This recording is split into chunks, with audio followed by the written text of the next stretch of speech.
Hey there, it's me Eden. Welcome to Crossdressing Adventure Stories. Today I'm going to share with you cross-dressing adventure story called Punishment, Parents and Shop Owner Feminized Me, Part 2.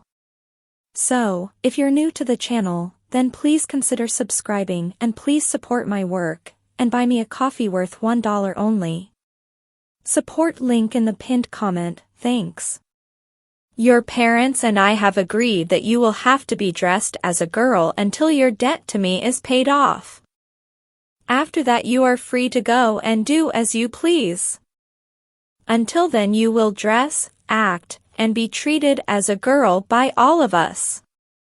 Because you are an only child and cannot borrow things from a sister, and your mother is way too small and short for you to borrow her things, that means that you will need a completely new wardrobe of clothes, all your own. Together with your parents, I have agreed to make sure you have all of the outer clothing you need, at cost of course, but you will pay me back by working here in the shop. Your mother will buy you any undergarments you need. Since we sell a better brand of clothing here, with a clientele that demands the best, I require you to be as feminine as possible at all times. That means I want your hair done every day, nails trimmed and clean, painted with a soft color of polish or clear, makeup of course, and no skirts above mid-thigh and no low-cut blouses. I will pay you the prevailing wage of course, but I will have to take back half to pay for the damages and to pay for the clothing you will need. Any questions? My parents agreed to this. Of course. In fact, it was your father that insisted that you learn something from this. Since you were all dressed when we found you, the three of us decided it was the perfect punishment. She showed me where everything was, and promptly at 6 Mom showed up. Vera gave her a big bag, and she took me home. I sat across from Dad at the table, waiting to find the courage to ask him why he put me in dresses instead of something else. Have a nice day, Andrea? It was terrible. Nobody talks to me and everybody stares or laughs at me. I hate it. In very stern, father-like tones, he said, "You might as well get used to it. Until you pay off your debt, you will dress as a girl, and if you continue to complain about it, I'm sure that your mother and I can find a way to make you not only dress this way, but look a lot worse. You will do as you are told until your debt is paid. Clear?" By the tone in his voice, Dad only wanted one answer, and I gave it to him. Clear. After dinner Mom and I went to my room and hung up all of the clothes Vera had given her, and put away the things she had bought. Basic math tells me that you'll be dressed until late summer, so this Sunday we'll change your room around to suit your new needs and status. There was no way out, so, as I sat on my bed, I decided that I might as well become an even better girl than they had anticipated, or demanded. My own desires had driven me to break into that store. My inner drive to become a female at least once in my life had escalated to this, yet in my heart, I knew the answer. The only answer. Not only was I going to become the best girl I could, I was going to have to quit fighting it. I would have to dress like it was an admission of my own desires, and the other kids in school would just have to learn to live with it, just like I was. I was only wearing the clothes, I didn't get stupid. I had to do my best. There was no other way, so I went to the closet and checked out the clothes, selecting a short pullover knit dress, black with a round neck and a flared skirt. Opening my dresser, I found a pile of plain cotton panties, 3 bras, some slips, pantyhose and a waist nipper. There were also 2 nightgowns. As I set out each item, it was with an eye to making myself look as feminine as possible. On the vanity in my bath sat a small but complete makeup kit, a set of rollers, curling iron, and a blow dryer. Mom had been busy. I undressed, and when I got to the bra, I took it off and examined the breast forms. They were almost exactly the color of my skin, still warm from being next to my skin.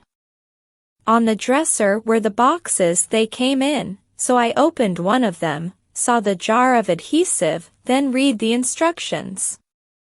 It brought a smile to my face.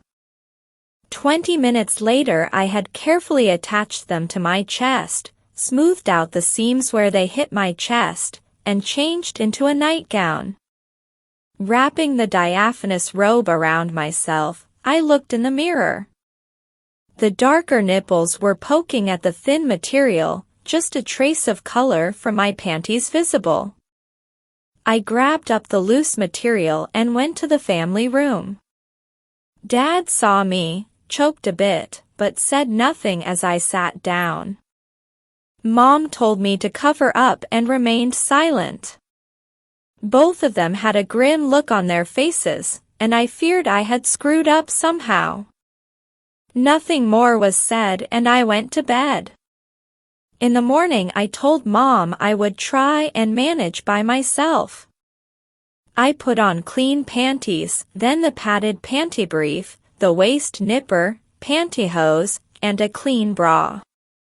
I did my own makeup, just foundation and eyeliner. I brushed out my hair and slipped the dress over my head, struggling with the zipper up the back until I figured it out. I wore the same short black heels because those were the only shoes I had.